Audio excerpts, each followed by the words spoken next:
ओम गणनाथ सरस्वती रवि शुक्र बृहस्पति पंचैतां तस्मरे नित्यं वेदवाणीं प्रवर्तये। श्री गुरुभ्यो नमः। श्री गणेशाय नमः। श्री सरस्वत्यै नमः। श्री वेद पुरुषाय नमः। हरि ओम। मंत्र संगीता, जिन मंत्रों के द्वारा कर्मकांड किया जाता है, पूजा पाठ की जाती है, उसे मंत्र संगीता कहते हैं। इस ग्रंथ का नाम मंत्र संगीता है। शुक्ल यजुर्वेद माध्यान्हिनी शाखा के अंतर्गत यह ग्रंथ आता है। उसमें छांट छांट के, क्योंकि यजुर्वेद के मंत्रों के द्वारा कर्मकांड किया जाता है और ऋग्वेद के मंत्रों के द्वारा ध्यान प्रार्थना की जाती है, स्तवन किया जाता है। ऋग्वेद में 10,000 सूत्र हैं, 8 अष्टक हैं। तो ऋग्वेद में 22 सूक्त मंत्र हैं। इंद्र सूक्त है, अग्नि सूक्त है, अमुक सूत्र है, इस देवता पूषा सूक्त है, विष्णु सूक्त है, लक्ष्मी सूक्त है। तो सूक्त हैं 8-8, 10-10, 12-12 मंत्रों के एक सूक्त हैं। उन सूक्तों से जब हम पूजा करते हैं तो ध्यान अथवा बाद में प्रार्थना करते हैं। लेकिन जो पूजा की जाती है, हल्दी चढ़ाना है, ये वस्तु चढ़ाना, पदार्थ चढ़ाने में जिन मंत्रों का उपयोग किया जाता है, वहां पर वेद मंत्र ही काम आते हैं। यज्ञ, पूजा पाठ, अनुष्ठान, महामृत्युंजय, त्रिपिंडी, नारायण बलि, नाग बलि, जितने भी पितृ कर्म से संबंधित जितने सारे कर्मकांड हैं, उनमें जो पूजा में मंत्र का प्रयोग होता है, वहां इन्हीं मंत्रों का प्रयोग होता है। इस ग्रंथ में पूजा से संबंधित छांट छांट के मंत्र लिखे हुए हैं। और जो रुद्री है, जिसको रुद्राष्टाध्यायी कहते हैं, जब रुद्राभिषेक करना होता है तो यजुर्वेद में छांट छांट के मंत्र जो लिखे हैं, उस ग्रंथ का नाम है रुद्राष्टाध्यायी, जिससे हम शिवार्चन करते हैं, रुद्राभिषेक करते हैं। और इस ग्रंथ में सिर्फ वही मंत्र है कि क्या चढ़ाएं या किस उपयोग के लिए किस मंत्र का जो उपयोग करें, उसको कहते हैं मंत्र संगीता। तो पहला मंत्र गणेश जी से शुरू करते हैं, स्वर सहित। यजुर्वेद में हाथ का स्वर लगता है। वैसे पहला काम है शुद्ध बोलना,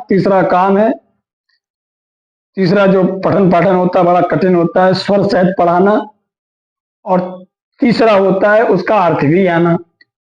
हम इनको स्वर सहित वेद मंत्र पढ़ा रहे हैं। पहला गणेश जी का, हरि ओम गणानां त्वा गणपतिग्गं हवामहे प्रियाणां त्वा प्रियापतिग्गं हवामहे। हरि ओम गणानां त्वा गणपतिग्गं हवामहे प्रियाणां त्वा प्रियापतिग्गं हवामहे प्रियाणां त्वा प्रियापतिग्गं हवामहे निधिनात्तवा निधिपतिग्गं हवामहे निधिनां त्वा निधिपतिग्गं हवामहे वसो मम अहमजा निगद्भदामा त्वमाजा से गर्भधम्मा अहमजा निगर्भधामा त्वमाजा से गर्भधम्मा। तिलकम बिना ब्राह्मणम, बिना तिलक के तो कोई कर्मकांड होता ही नहीं। इसलिए दूसरा मंत्र है तिलक का। चंदन है, हल्दी है, रोली है, या चंदन की लकड़ी का तिलक हो। अष्टगंध होते हैं, अष्टगंधों में किसी प्रकार का तिलक किया जाए तो वहां इस मंत्र का प्रयोग करना है। वैसे ये नहीं आता है तो हम स्वस्ति न इंद्रो ही बोल देते हैं पंडित लोग। लौकिक मंत्र है आदित्य वसुवो रुद्रा, इसको पूरा बोल देते हैं। लेकिन जो वैदिक मंत्र है, रियल मंत्र है, वो ये वाला है।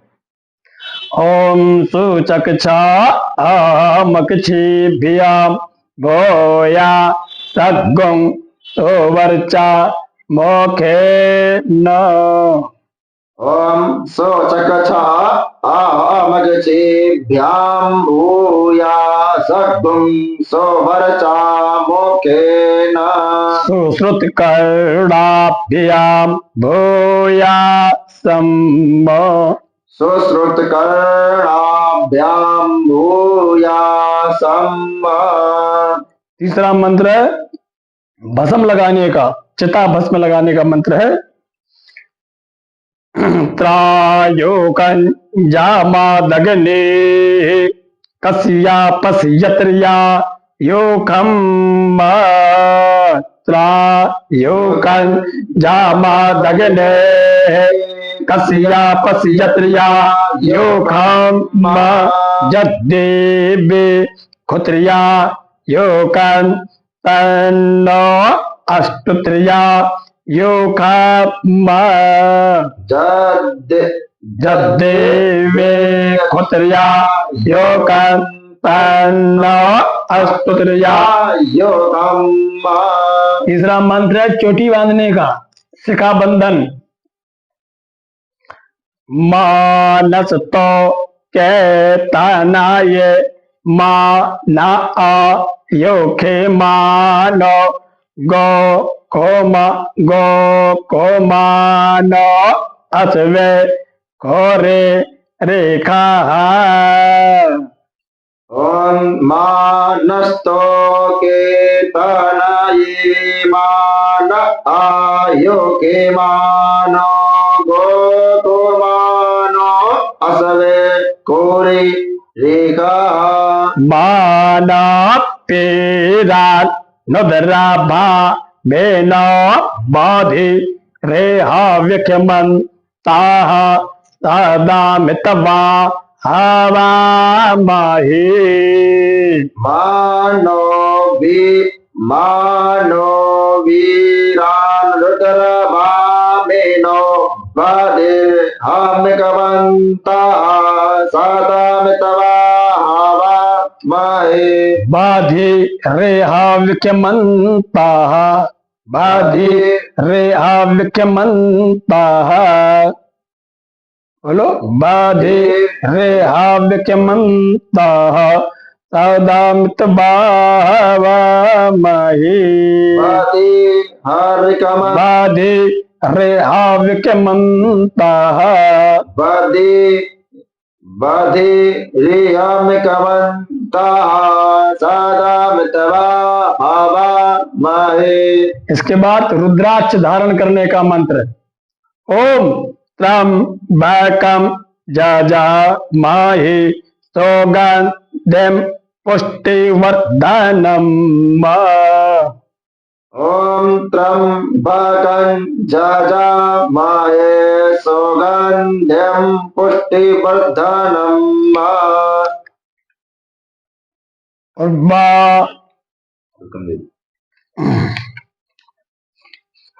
और रोका में बाबन दानान मृत्योर मुक्षे यामा मृतात। रोकामेव वन्दानान् मृत्योर्मुक्षी यमामृतात्। इसके बाद जो पांचवा मंत्र है वो गायत्री मंत्र है। ये मंत्र बोला नहीं जाता मुंह से। जब जनेऊ होता है तब उनके गुरु कान में सुनाते हैं। और वेद मंत्र जब तक उपनयन संस्कार, उपनयन माने जनेऊ, जब तक जनेऊ नहीं होता तब तक वेद मंत्र पढ़ने का अधिकारी नहीं है। विप्राणाम व्रतबंधनम निगदितम गर्भांजनि वाक्य में काले ताद्युगुणे निगते गौड़म तथा हुर्बुदा ब्राह्मण का 6 या 8 वर्ष में जनेऊ हो जाना चाहिए, क्षत्रिय का 6 या 12 वर्ष में, और वैश्य का 8 या 24 वर्ष में जनेऊ हो जाना चाहिए। अगर इसमें नहीं होता है तो वो उसकी भी शूद्र के समान ही संज्ञा दी गई है। तो जिन ब्राह्मणों का, जिन द्विजों का, द्विज मतलब द्वयो जायते, जिनका दोबारा जन्म का मतलब ही यही है जिसका जनेऊ हो गया हो, जिसका जनेऊ हो गया उसे द्विज कहते हैं, उसी को ही वेद पढ़ने का अधिकार है। अगर वो बिना जनेऊ के कोई वेद पढ़ता है तो अपराध है, पाप है, महापाप है। आगे का मंत्र है पवित्री धारण, जो कुशा की होती है, घास की आपने देखा होगा, इन अंगुलियों में पहनाते हैं, बिना इसके पहने कोई कर्मकांड नहीं कर सकते हैं। तो पैती भी कह देते हैं, शुद्ध शब्द उसका पवित्री धारण, जब पवित्री पहनाते हैं तो ये उसका मंत्र है। ओम पवित्रे वैष्णव्यौ सावितुर्वः प्रेषा उदपूना नक्षत्रे न पवित्रे न सोचसिया रश्मि भी। दोबारा बोल रहे हैं, पवित्रे वैष्णव्यौ सावितुर्वः प्रेषा उदपूना नक्षत्रे न पवित्रे न सोचसिया रश्मि भी। ओम पवित्रेस्तौ वैष्णव्यौ सावितुर्वः प्रसव उत्पूर्णा नक्षत्रे न पवित्रे न सोचसिया रश्मिभिः। तस्याति पवित्रापति पवित्रापो तस्या जतकामः पुने तच्चाकेयम्। तस्याते पवित्रापते पवित्रापो तस्या जतकामः पुने तच्चाकेयम्। सामने ये मंत्र संगीता रख लेना, जो ऑनलाइन पढ़ रहे हैं, जब सामने मंत्र संगीता होगी, मंत्र देख के पढ़ेंगे तभी आपकी शुद्धि होगी, सुन करके नहीं होगी। जब सामने मंत्र होगा, आवाज मेरी जाएगी, तब आपके मंत्र शुद्ध होंगे, सुन के शुद्ध नहीं होगा। अगला मंत्र है मार्जन, पवित्र करने का मंत्र, जल छिड़कने का मंत्र। क्योंकि ये संध्या का अध्याय चल रहा है, अब ये जो मंत्र प्रकरण चल रहा है संध्या उपासना में आने वाले मंत्र हैं। गणेश मंत्र के बाद में सीधा अध्याय शुरू हो गया है संध्या उपासना। जब ब्राह्मण कर्म संध्या उपासना करते हैं, 3 काल की संध्या अथवा 1 काल की, 3 काल की जो न कर पा रहे हैं, 1 काल की, बिना संध्या के वेद नहीं, बिना संध्या के ब्राह्मण का जीवन नहीं। संध्या ऐसी चीज है कि उसके बिना कुछ है ही नहीं। जैसे किसी पेड़ में पानी न डालना, इसी प्रकार कोई पेड़ नष्ट हो सकता है, ठीक उसी प्रकार से यदि कोई ब्राह्मण संध्या उपासना नहीं करता है, गायत्री नहीं जपता है, उसका भी तेज नष्ट हो जाएगा। जो ब्राह्मण संध्या उपासना करता है, गायत्री जपता है, कभी भूखा नहीं रह सकता। एक बात, संध्या उपासना से टाइम टेबल बनता है, एकाग्रता बहुत अच्छी होती है।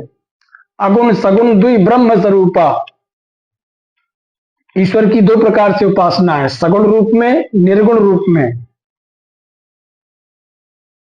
जैसे मुस्लिम, सिख, क्रिश्चियन, यहूदी, ये सब लोग निर्गुण ब्रह्म को मानते हैं और निर्गुण ब्रह्म का चिंतन करते हैं। जैसे नमाज ही मान लीजिए, तो चिंतन करते हैं निर्गुण ब्रह्म का, वो मूर्ति का पूजक नहीं होते। और हमारे सनातन धर्म में दोनों है, मूर्ति पूजा भी है और निर्गुण ब्रह्म का ध्यान भी है। तो इसी प्रकार से संध्या मानन मेडिटेशन, ध्यान, सुबह दोपहरी शाम। ऐसा नहीं कि हमारे में नहीं है, मंदिर जाना हिंदू धर्म केवल नहीं है, 3 काल की संध्या ठीक समय से संध्या करना ही संध्या उपासना है। ब्राह्मण, क्षत्रिय, वैश्य पहले तीनों काल जो तो संध्या करते थे 5-10 मिनट 15 मिनट जिनको संध्या करनी आती है, पूरे 5 से 7 मिनट 10 मिनट लगते हैं, पूरी संध्या हो जाती है। ईश्वर का चिंतन है। गायत्री का 3 रूप में चिंतन है। गायत्री ब्रह्म है, गायत्री को ब्रह्मा के रूप में भी, ब्रह्माणी के रूप में भी, वैष्णवी के रूप में भी और रुद्राणी के रूप में भी चिंतन किया जाता है। निर्गुण सब जगह जो व्याप्त है उसके रूप में भी चिंतन किया जाता है। देखा जाए तो संध्या उपासना में निर्गुणत्व की ही ज्यादा महिमा है। एकाग्रता, कोई भी पूजा उपास जितने सारे धर्म आदि बने हुए हैं भैया, वो सब एकाग्रता के लिए बने होंगे। आपकी एकाग्रता पुष्ट हो, कॉन्सेंट्रेशन इंग्लिश में कहते हैं कि आप कंसंट्रेशन लाइए। जितने सारी उपासना, नियम, पूजा पाठ जो कुछ भी बना है वो सिर्फ एकाग्रता के लिए है। बड़ी तत्व की बात बताई जा रही है। बात चाहे वो नमाज हो, चाहे कोई चीज हो किसी धर्म में, वो एकाग्रता के लिए। टाइम टेबल आपका अच्छा हो, चिंतन करें, उससे आपकी एकाग्रता अच्छी हो। इसीलिए वेदांत में, अपने शास्त्रों में 6 शास्त्र हैं, वेदांत में 6 कर्म कहे गए हैं। और 6 शास्त्र हैं और 6 शास्त्रों में जो वेदांत है उस वेदांत में 6 कर्म है, जिसमें से 2 कर्म नहीं करना निषेध कहा गया है। 4 कर्म है। 4 कर्म में नित्य नैमित्तिक कर्म और उपासना कर्म, जिसमें 2 कर्म है अलग अलग है। ईश्वर की उपासना अलग है और नित्य नैमित्तिक कर्म अलग है। उस नित्य नैमित्तिक में संध्या उपासना आती है। कहने का मतलब ईश्वर उपासना अलग चीज है और संध्या उपासना करना ये नित्य नैमित्तिक में आता है, नित्य क्रिया में आता है। ये जड़ है, मूल है। जो ब्राह्मण संध्या उपासना नहीं करता, समझ लो वो गया। तो ये संध्या के मंत्र चल रहे हैं।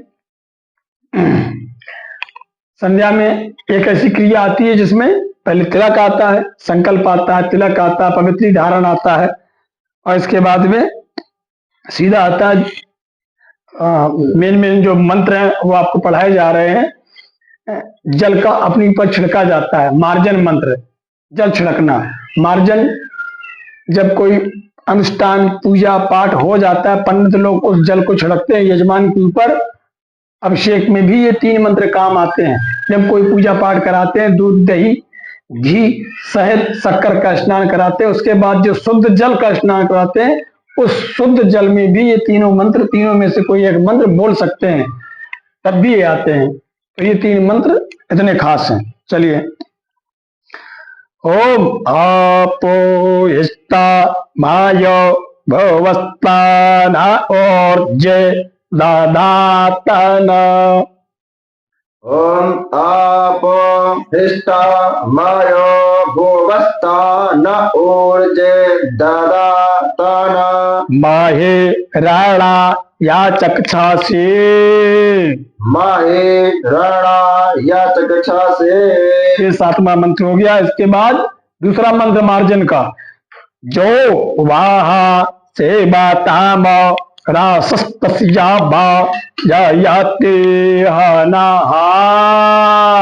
जो वह सेवा कामो रसस्तस्या भा जायते हाना ओ साते रेव मातरा। ओ सते रेव मातरा। तीसरा मंत्र मार्जन का, ओम तस्मा आरंग गामा बावो जस्तक छाया या जिन्वथा। तस्मा आरंगमा तस्मा आरंगमा मावो दस्तक्षाया यजन्वता। जहां ये एस बना होता है खंडाकार, वहां धक्का लिया जाता है वेद में। तस्मा आरंगमा बावो दस्तक छाया या जिन्वथा। आपो जनयाता चनः। आपो जनयता चनः। इसके बाद में एक संध्या में क्रिया आती है, जल को ऐसे लेना, उसको कहते हैं जल अवग्रहण अथवा अभिमंत्रण भी कहते हैं। ऐसे लेकर के बोला जाता है संध्या में, उसको जल अवग्रहण अभिमंत्रण मंत्र। जी, सोम तेरिया ना आ पाओ कदया। बोला सौमित्रिया न आ पाओ कदया संतो दुर्मित्रिया तस्मै संतु संतु जोस्मान द्वेष्टिजन चब्बायन दुखमः।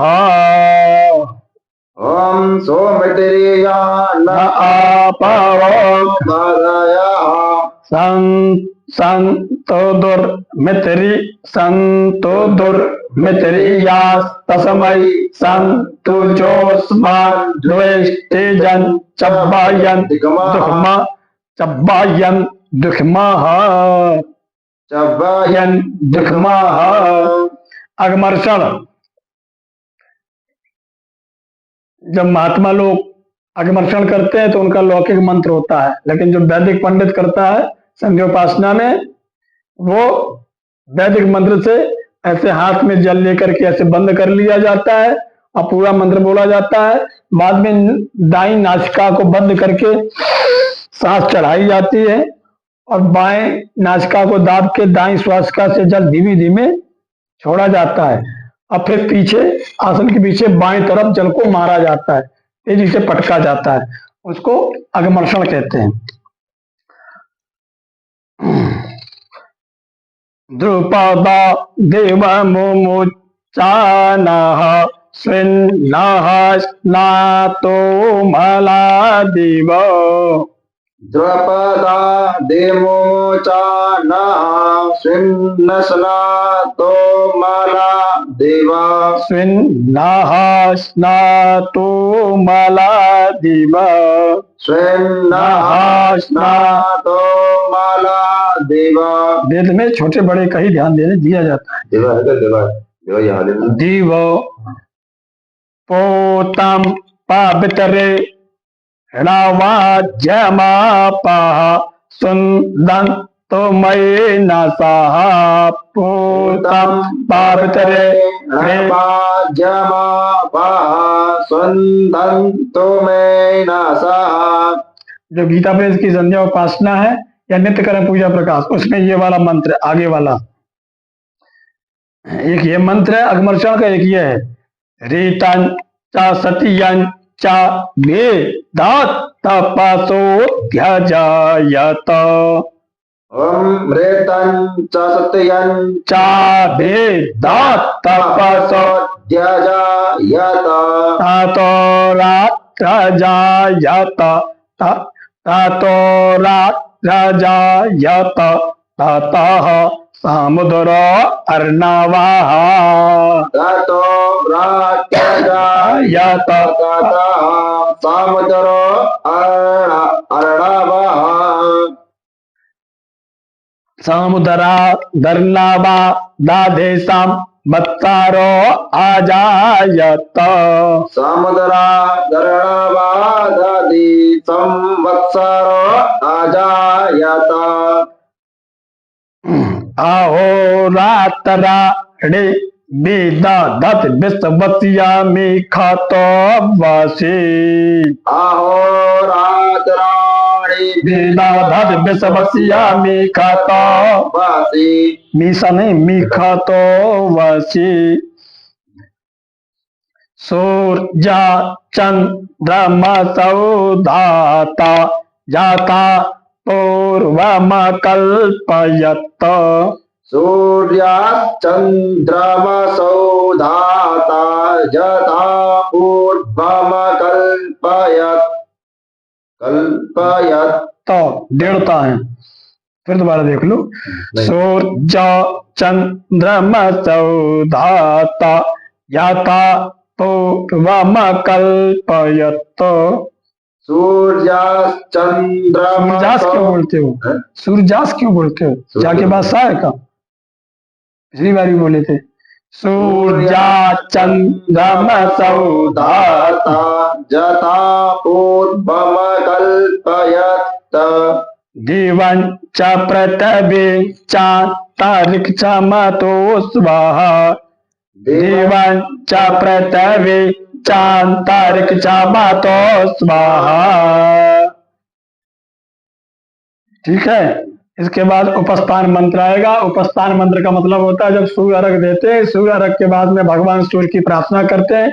संध्या में गायत्री सूर्य की उपासना ही है, संध्या है। गायत्री मंत्र में ही लिखा है सवितुर्वरेण्यम, गायत्री मंत्र भी सूर्य का ही है। कहने का मतलब मेन संध्या की उपासना में ही सूर्य उपासना है। तो जब सूर्य अर्घ देते हैं तब उसमें उपस्थान मंत्र बोले जाते हैं, वो आपको कल पढ़ाए जाएंगे। तो सदगुरुदेव भगवान की जय, वेद भगवान की जय। अच्छा हाँ, एक बात और ध्यान दो भैया, जिनको पढ़ना है वो मंत्र संगीता बेड़ीराम गौड़ की ले लें और चैनल को सब्सक्राइब भी कर लें, क्योंकि सब्सक्राइब करने से ये फायदा है कि ढूंढना नहीं पड़ेगा, चैनल अपने आप आपको आगे आ जाएगा। जिनको धर्म सिंधु भरत किंकर चैनल देखना है वो सब्सक्राइब जरूर कर लें। सब्सक्राइब करने से बार बार आता रहता है, नोटिफिकेशन में घंटी में दबा दो तो आपको ढूंढना नहीं पड़ेगा, बार बार आपके आगे आता रहेगा। जिनको पढ़ना है पढ़ने वाले के लिए। जय जय सीताराम।